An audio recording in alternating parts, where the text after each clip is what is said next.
pau chom na hung ka pau sa tiêu lung sit na happy na adim zing ka bi ko le ka belu pa pathin zetaka mantipukri a center church fellowship te ho to nang ma mina ki pol form thading in hun pha phat pha lei pe lamin lo pi cho hen laking in ki pa thu ka gen a hi hepa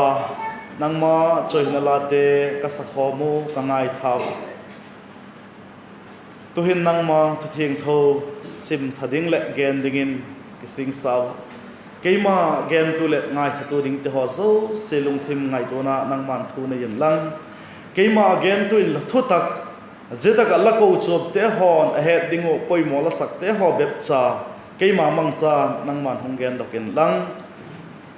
kalung thim ngai to na te ho zo si nang ma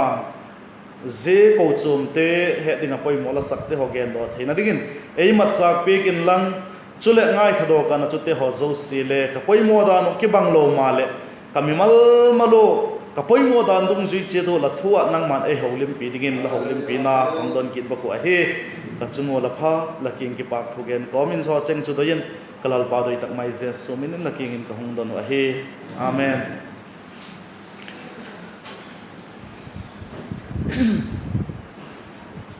zeta ka he thu gen ding ka hi he thamasa ahem ai lo le tu thabul ha ma khan e loi paten ang sim ka kalamu ka pau chapa bang thu ka gen de lalpa ka te ka dong kalung thimin thil chom thil tampi ahung oma thu gen thim lo ki he je ka chon sot talu wa gen khak ding a hem a hi lo le mi ngai nok lo lam gen khak ding hem tio bang le ka ngai tu nan ke le ke ka ki subuya e zia thu chu gen ding te ngai to na ta pi ka nei te la ka chon e tun ta ka hin thu pi dingon e thagau thieng tho ti he tam lo cha gen dingin thong ke sing sa i het sau gen ding ka he i het lo gen ding ka he po i het sa u ila het mel kha kha ku ma ji kha i het do thak ki to i phat chum pi i christian hin ko wa i phat chum pi ding ot hi ka tuk pen a he ka het mel lo ding a he thil athak mong achum mong hong gen ning ka hi pu la het sa sau hong gen ning ka hi zekin leila chim chak lo ring a he i het sa te i het zom a hi le i hin pun i mang thiam thei se ka je chu ka te hong ki sing sa ka he chule dana khan ayu akipol khom te ho he thagaul taksa chun in chum chetin veng chum le thagaul ma in kon khat gola ki gela kele taka he kin nei sak mama ki member sak mama ka lion au tu ten gari le tui don sak ngai te thilong bolu le he ka mal sin na line e thi ka ngai tu nan am thima ye chu abang chui sing ta le doi sak na ka changa hi ti ka he ka ki pa ka zatak biak in hi ki sazo pan chut na ho nai lo e chair ki do laya khan ka hung khata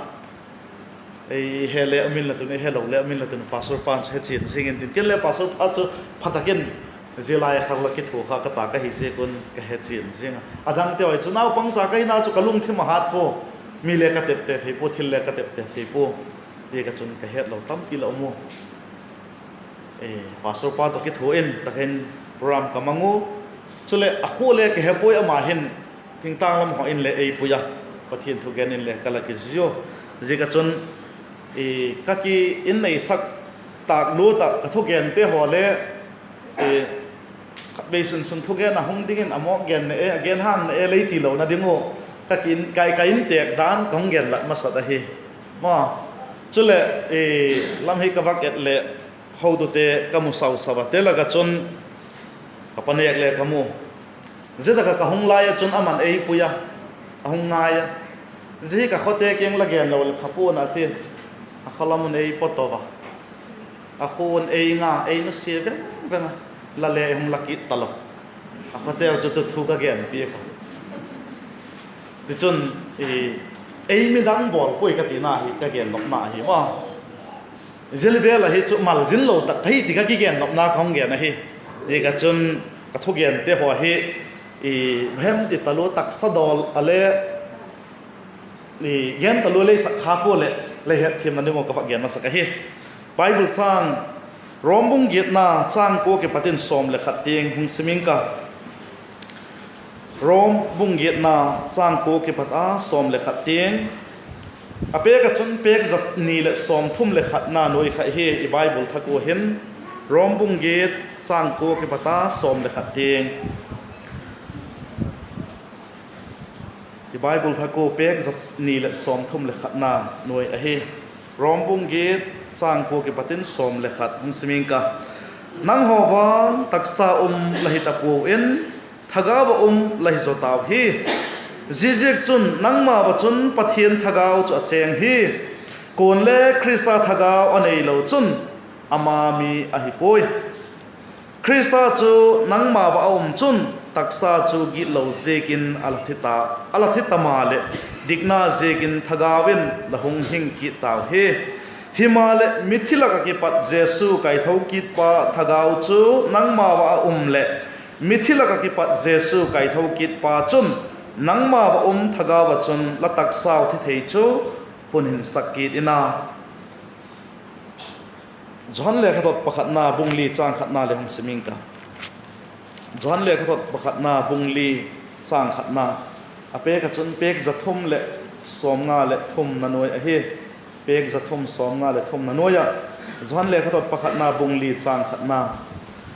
doi takte ho thagaw zo se tak sang kiwin la thagaw te chu pathiana ki pat ahiu ti en chen zo en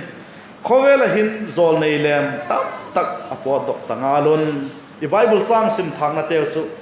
he thim thena dungun pani chanding chiton malai som ge ta la kei hi nau pang cha ka hi le zia sang ka nau pan zok la ya ting katin school ka kai la ya emin life min ai da to hi le ka ut chu bang he em dil evangelist ti ka lagen sa evangelist hi ding kala no ma asik chu pathian thu chanchin pha gen ding zia chu mi ten kumtung hin na nei ta lew zia sang a chu lo pi zo lo ti ka ngai tu na lom a hi zia ka chun zia lam ma chu pastor ordination ai pik dingu hen le khat ve chu request ka bola kei chu evangelist in tadi ingka den mayeng ka kalati a hi le pastor ordination chan lo chu thil thei lo ding da na khan ministry a khan ong gen ta se kon ordination he kumsang ni le pako February som ni le ko khan kala changa ichu thilom dan a hi pathianin mihing te alasiam a hin i het saw a hi ka ti gol ma chun thubul lam ba gening ka tin pathianin athil sim him isut a hi le Genesis a koi sim a hi le gan hing te asiam lai chun amau chi dan ding dum zui chetin asiama ahang ti chu ak chate chu ak cha chi in asema ui chate chu ui cha chi in asema bong te chu bong chi in asema gan hing him chu amau chi dan ding dum zui chetin asema ati bangje ka hem ti le amau te ho chu khom ding ta khom ding chi le suan le pa nei to zel ding asema hi tina hi a khom ding kha ka doi ben a hi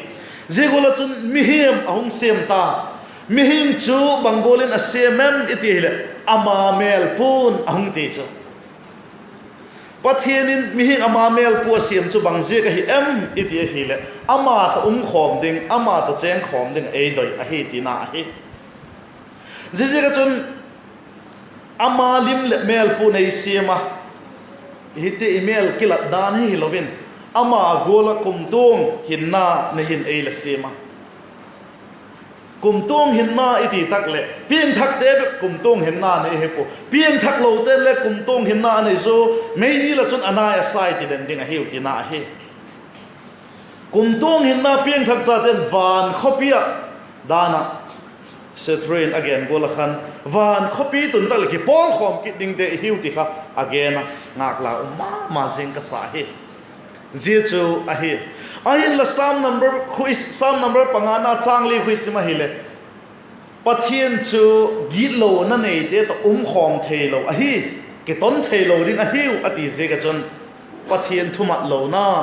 adam le evi in ala dei ta ze gun pathian to ki hen ta pathian van khopi a uma ami hiam sim te chu kumtong gen mei dil anaya sai te ding in ta ba je son le pak te chu hi ze gun git lo na chi in ipiengu sam number som nga le khat chang han again git lo na chi in ipiengu git lo na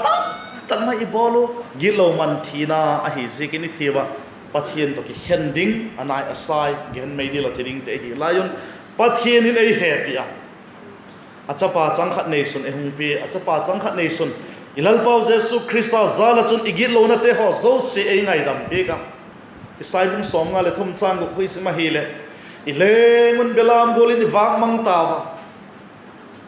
iduk dak lo naw zo se chu lalpan ama chungin angatai ati hoi dak sai at hi le jehova pathian in igit lo na zo se chu ilal pa jesu christa chungin angatai tina hi chule zhan bung khatna chang som ni le ko khisima hi le baptist tu zhanin ilal pa jesu christa ama king lam baptisma chang dinga chi lai chun entemon pathian belam no khovel git lo komang pa so alati khama je khovel git lo apong mang chu nang git lo ke git lo a he pathian in khovel happy ma ti chu lei chang hi pu nang le ke i he ba je git lo naw cha pa chungin anga achapa bung mang sakta ilal pa jesu christan kumtung hin na hebrai bung ko chang som le ni te ho phai simai le kumtunga ringa tat na isim pikta kumtunga ringa tat na ti tak le mi khen khatin wow hun so da dai ti chumo i boi piu kha kumtung tat na asot na e ti khai boi pi sako to zan hona je thu pi lo masang ka wak ge na je kumtung tat na ti he dingo ka dai chu kumtung ahun so thu sanga khan kumtung tat na atia tat chu i boi pi dingo ka dai kumtunga dinga tat chu ke ka hi ti ki he ding kha lum mo dom a hi kumtunga dinga tat chu ke ka hi ti kha i ki he ding ka lo ya kumtunga dinga tat pathian amamin zega igil lo na ei su be pe ei ngai dam gil lo na nei te to khom thei lo hi zega ama to khom thei na ringa chun igil lo na achapa bok mang saka gil lo man thina i tha sangon cross in ilal pa jesu christa athi saka je chun kumtunga dinga hinna kumtung tat na ei pe je chu mang thai ki ta lo dingin eyule ei kep sak po ama nei kep bit pik na la hi chan chin pha johan jek bung som na chang som ni le get som ni le ko ka sim le chen ei gen a hi jesu kam su ka hi a kemun kumtung hinna ka pe bang tik chan le mang thai po na ka khu ta ki patin ko man lamang thai thei ta po na kapa ama ho ei pe pa chu mi zo sia sanga thupi zo hin kapa khu ta ki patin ko man lamang thei ta po na alo pi mo sa pa wa chun they shall never perish ati to ma hi je ka chun lungmon ma jing je chu efesa bung ni chang gi na gin na chun pathian happy na gin na chun ho kin la heu 80 je hu in na chang te ho chu thagau thieng tho taka i bible chang sim na nang ho wang taksa la hi ta povin thagawa la hi zotaw hi taksa ki hi zingala thagawa la hi zotaw hi ati kha je kumtonga dinga tatna he thiema mang thai ta lo dinga pathian khut sunga ka hi ti he chen te kha again na a hi ti kha i he sa hi le avele het ki dingin ka ba gen ki a hi thagau thieng tho ti thupia mang ding ka gen go na a hin cái sangin he zo chi ma ding a hi wa te hi ka ngai tu nan om sa ka hilele pathianin je hi ei ti je ka hongyan ding ka hi i het thiam le le het thiam ding a hi thagau thieng tho je gen chen na ding a hin story khat thil tung khat ba gen leng kanoma ye chu bang hem tile friends gama kon tui chok tha i te mo ai pa wa chon hello mai the cái sang ở Japan cho teva mà hello đi tùy chụp thà cái gì chứ waterfall thì lên chơi vẹt đi mà tui chok tha kit se kai paw chun friends gama kon Niagara Falls kiti auma tui chok tha thopi ma jeng friends gama kon auma jeju tourist center mi te hon avet nom nadingo mun thupi tak main simin auma jeju pathianin akhut ding monga ala sim ahi hilele je gama friends gama India mi ba umte ho chun a eno thupi asama ma sengo angai to na ma chun je tui chok tha he alai lunga khun gul pi len pi tak mai oma je gul pi chun je tui chok tha waterfall hi angum saka hi je ka chun je gul pi hi alung nat lova ahi lo le ahung lung nat kha kha ka agam mi te atha lo na dingun ma agam mi ten thina wang se na atok lo na dingun ti in agam sungo amau mi India mi umte holaka agam sungam nunga mel hoi ding a holo mel hoi pen a saktel chu ji ading a chun ki thoi nan alan se ko hi midang kit kha chun je tak mun chu Niagara Falls iti pen chu midang te ho chun je mun chu tourist center mun thupi mun et no than no danin alamang ki tu a hi a view dan chu wa ngai tu le chen tunita ga thupi thagau theng tho ti igen chin no ka gen chin no na je ga je te chu ka wa gen a hi mi te koi dan ka wa gen a hi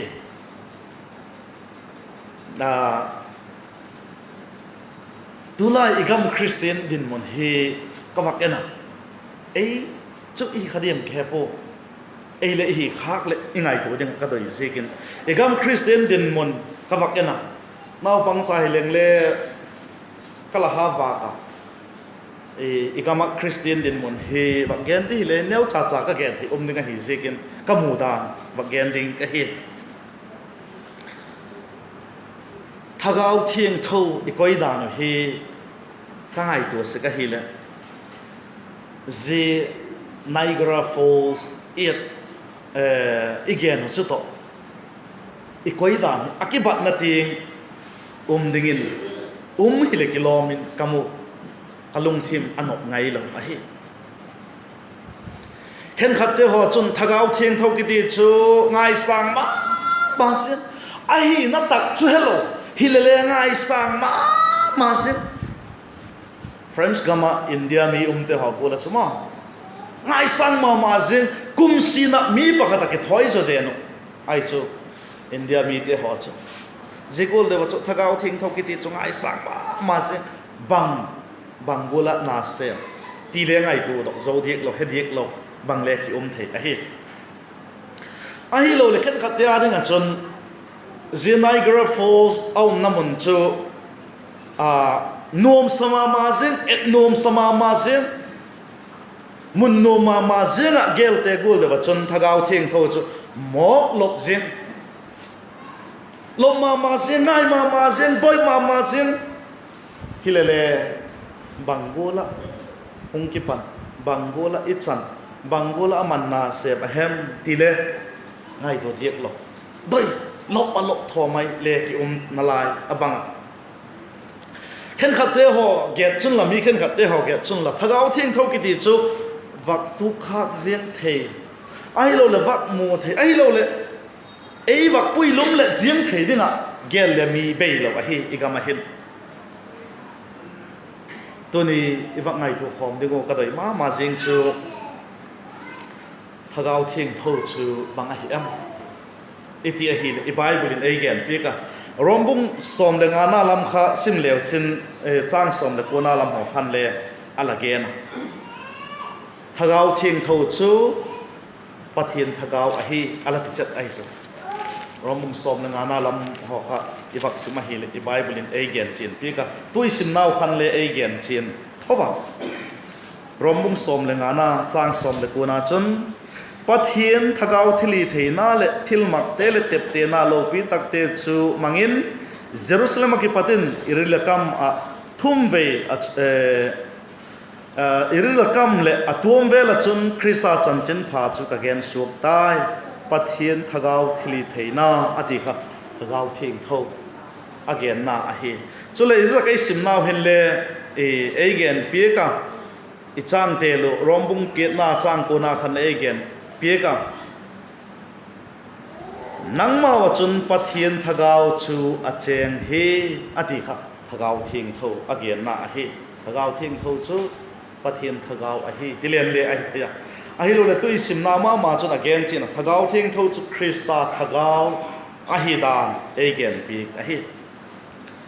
ayu ho hi Trinity ging chate hi wa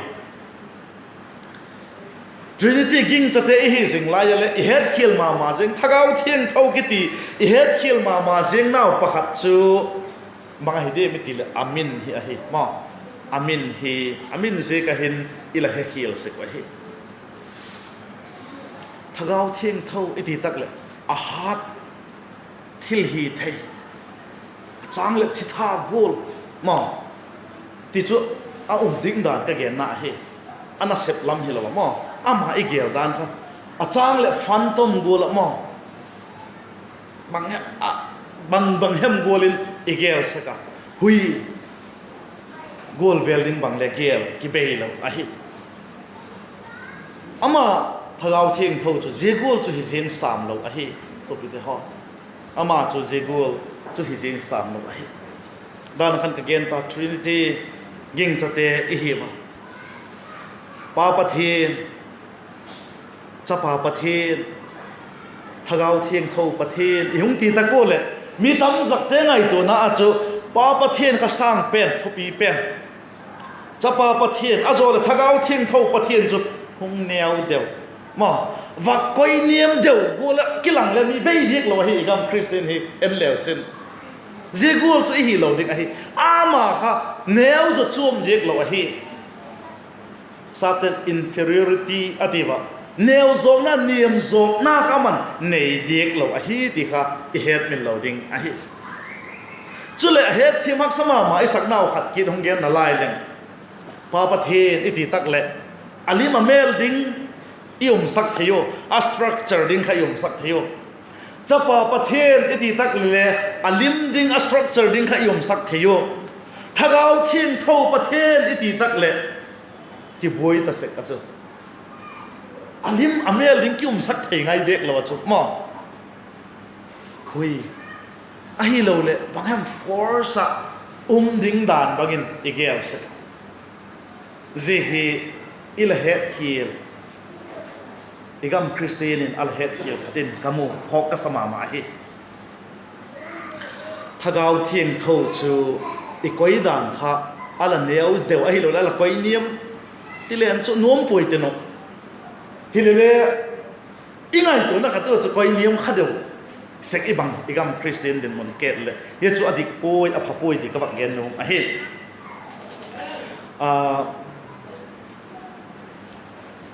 pa pathian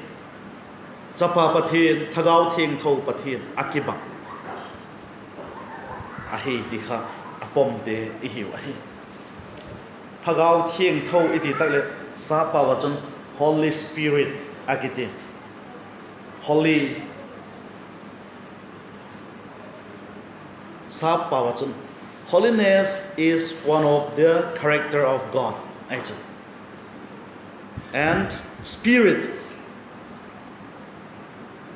spirit iti tak le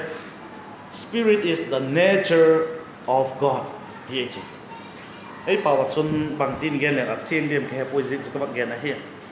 thagau chu pathian hi namong a hi thian thona ki ti chu bang hi dem ama hi namong a hi ma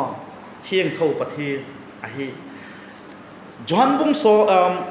chan chen pha John in a zik bung li chang som ni le li hui si ma hi le pathian chu thagau hin ama beding te chun thutak le thagau a bik ding a hi ati ji ga chun thagau chu pathian hi namong a hi pathian hi namong a hi thieng tho na chu pathian dan mong ma thieng tho na ki ti kha pathian dan mong a thieng lo to thei lo a thieng tho pathian a hi na kha again na a hi hi ti kha I het min lo ding a hi je ka chun the Bible again gola chun pathian chu thagaw hen kole ama biading te chun thagaw le thotaka biak ding a hi ti zhan bung li chang som ni lin ei gen kha I het min lo ding a hi je ka chun akibang a hi naw kha ka gen num na je ka kawak gen a hi rom bung gen na chang ko na isim nawa khan le ei gen chin ma ma singa nang ho wang taksa la hi ta po en thagaw la hi zo taw he je chun nang ma ba chun pathian thagaw cho cheng hi kon le krista thagaw anei lo chun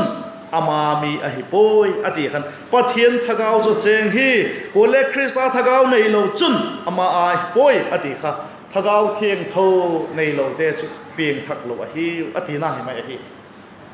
ma pathian na hi lo a hi ati chet je ka chum korin thot khan na bung thum chang som le guk na hoi si mai le pathian chen na in la hiu ei ti ki dai chu pathian chen na in atia zia cheng kha pathian cheng ati pen kha thagaw wa cheng a hi zekin ma gen khen go in lien zo deu neu zo devin koi go len le amau chu a khuti lo a hi inai chu korin thot khan na bung guk chang som le ko khon le ei ge na pathian chen na in la hi ei la ti a hi I tak sa hi pathian chen na in a hi dan ei la gen pe a hi je ka chun pa pathian na lung mon na in ei thei go cha pa pathian na lung mon na in ei thei go a chun thagaw thing thaw chun lung mon na in ei bet hi lovin tu lai khang ading de ka chun mun zo sia ei pi pathian chu je thagaw thing tho pathian ei nu si ta lo ding chu a hi ti kha I he to ilung mon de ka dai ma je a hi zana a hi lo le khoi khata chi na doi lo te hon le thagaw thing tho pathian in ei pi jing ei chen chil ei nu si ngai lo a hi ti ha ilung mon ding ilung khamun taksa ngai to na taksa ko sak na kong ai lo le ne khol na kong dam thei na kong zing a le ilung ngai hun a le ei ma chen jing jing pathian thagaw thing tho nei te hi je ka ilung mon ding kha ka dai ma jing a hi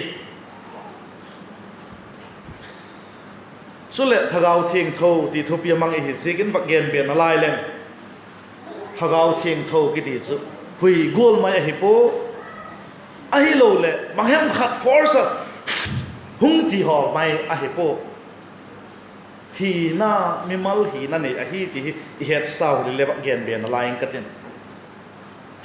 korin thot khat na bung ni na chang som ma ki pat som le ni ho khu sim leo chen thagaw thieng tho ngai tu na nei a hi chule efesa bung khat na chang som le sagi ho khule sim leo chen a ke ei gen pi ka chule thagaw thieng tho chu nop na ki pa na tu ni ai gola nop sak na da na ngo lung ngai na suk khasiat the hi in the Bible in again big a hi rom bung gi na chang som ni le sagi simun lang efesa te bung li chang som thamo ka sim le chen thagaw sunu ki un ati chalama je gola chu hi na nei ti thau a hi ti kha I het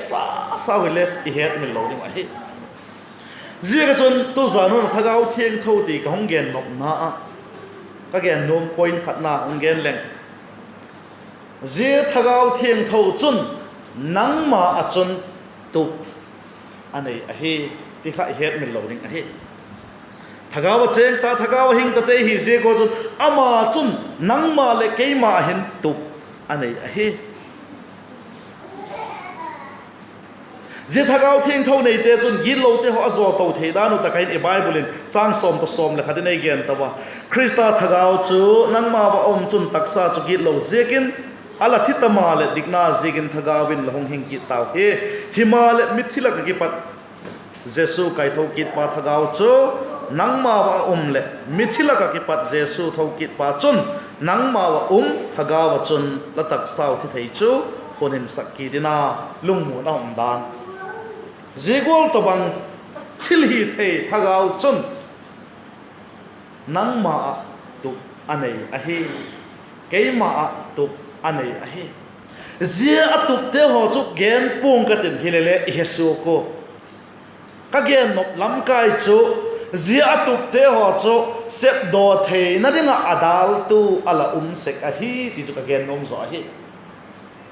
thagau thieng thawin nangma atup alei kha sep do thei na dinga chun zia sep do thei na dinga chun pathian thil bang kim hi thei himale zia tup te ho chu asep do thei lo na dinga chun nangma lam kai ei mau lam kai hin adal tu alom kha sek a hi zete chu bang bang hi de pali bagian tawing katin chom cho chan khana dinga chun nangma experience alakinga khak a hi chun thagau thing thawin nangma na sem thelo ding a hi the Christian hin na te ho ki suan pi a hi lo le pathian na isep na te ho ipan na te ho thil piek te ho ki suan pi a hi lo le kum tam tak pathian na sem ta hi na te ho ki suan pi yum kha kai chun thagau thing tho khan eima asep ding ka sem dok thelo ding a hi eima experience hilawa ama thagau thing tho chu ikinga zok ding a hi apani na dik achun adal thei kit padina chu ba hi dem tile nangma chon da a hi lo le ko chu ma i na chon dan mo ko chu dan ti tiu hi thiam jing dingin a hi lo le sa khodana ei mi te chu dan nei te ki he chu zinei dan man khum dan khoti khati dan tampi nei te hi zia dan te ho kha pathian thu sanga i koi san zo kha ka hi chun thagau thing tho chun ei ma sep no kha sem bok thelo ding a hi mun khen khata chun pathian thu in se gola chu again chulam itia hi le abang chu hi le ke yu cast ma chun je chu hi theilo a hi atiwa pang se ko ma je chu dik poi ka ti nom na a hi ei ma custom dan sang kha pathian thu kha sang zo te te le thagau thieng tho chun ilakana sem thei ding a hi ka ti nai chu thagau thieng tho na sep sanga thu pi zo sem dok thei mi lo him ding a hi te ka chun chu le ko chum ziang a le mo ko chum ziang a le tunin dan khan ho tu ten le am ge no ke yu Christian Fellowship Church kimin vo gaulong le taksalam su piteo la su piteo ka hi ma zemuna kon ko chum upa ordination akimanga ko chum chedan mun khan khata chun cái ngai đó là chun taka upa te ho hungo le taka khon le ko chum pu a hi lo le upa pu ala te thei ke chu a hi la mi khan khat te chun je taka ordination ke bol chu mundanga chele upa ala ti lo mi umai chu a hi lo le ko chum khat chu hi a namun a chum je ka kha je ta ko chum muna upa ordination changpen kha zeta ko chuma ko a ko chum minu ki bang a denomination a polo ki bang le zeta mo na ki pa chu zeta ka ko fa ki khopa hi le ko chum pa hi sak lo mi umai chu lung dom thi mai chu ingai tu a hi le zigul de da na chu chon dan ko chum zenga le chon dan chum ki sim hi zegin zete ho chu pathian thu to ki tuak lo om pha ka hi chun thagau thieng thovin zimuna chun na asep ding pa takin sem dok thelo ding a hi tina a hi je ka chun eima experience hem eima nam chon dan hem e ko chum chon dan hem pen ka pathian thu sang a sang zo ka hi chun thagau thing nei la kana sem thelo ding a hi a pathum na ding a chun zil sak na dik lo ala dong kha je chu tu chak khata mo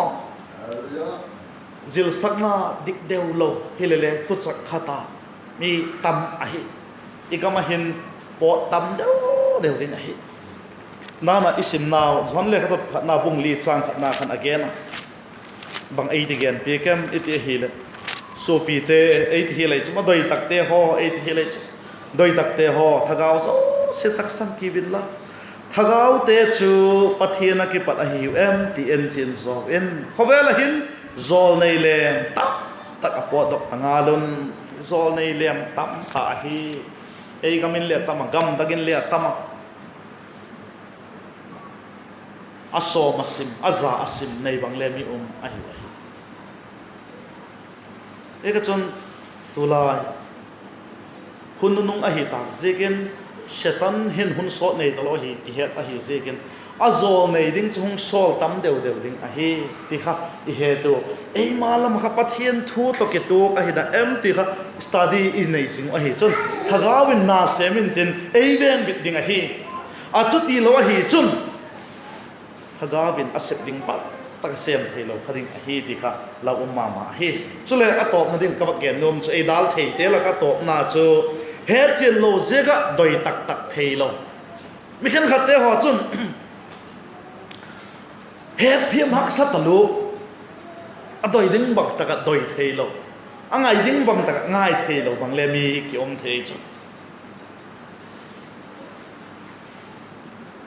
he thiam thelo ana sep dan ahung dan he thiam thei je ka chu doi tak tak thelo mi ai chu ga ma hi je gol te ho chu chun accept ding bang sem thelo ding a hi dikha I het mi lo ding a hi thagau thing tho ahung kilat da pathin in ei te la ka mi hing te la ka na sep dan pentecost te thil tung te ho vel genom tam pi kana ya ilele hun bulam thil tam kala gen thak thak jekin tunta ga dingin lam chung gen da tan katin pathinin hun phai pe ka ei phal pe ka hi chun all le sun zom kit digin ki samai hitin tunta ka hin pieng thak te a cheng thagau thing tho chu pa pathin chapa pathin sangin aneu zo hi pu akibang a hiu je thagau thing tho chen pi te chu van gam chi ding te I hiu a hi je ka chun je thagau thing tho in a yu chun ei ma wa hi tup ngim nei a hi je chu bang mo ei ti kiun la ken leong gen se pung I heve kui mo christian khat hi je ko chun thagau thing tho na tup chu he chi tui hille ji atup te la sep do thein na dinga hong dal thei te kha nang ma experience la ki mo nga kai le sem dok thei lo ding nang ma chon dan ko chum dan ni sem pen kha pathian thu kala hi kha ka hi le thagau thing hon na sem thei lo ding zil sak na dik lo ala pom khata tu chak ten hi le sem dok thei lo ding ai lo le he chen lo mel mul khata yom kha ka hi chon sem dok thei lo ding hi je ka chon ngai to thakiten thagau thing tho bangola na se bangola ai ti a bang atup hem ti hi he china lungmona thamona inei thi zo na dingun athu tom sai gen teu chu pani chanding chi ton malai som pik tain la he chang chun ke ka ki pa ke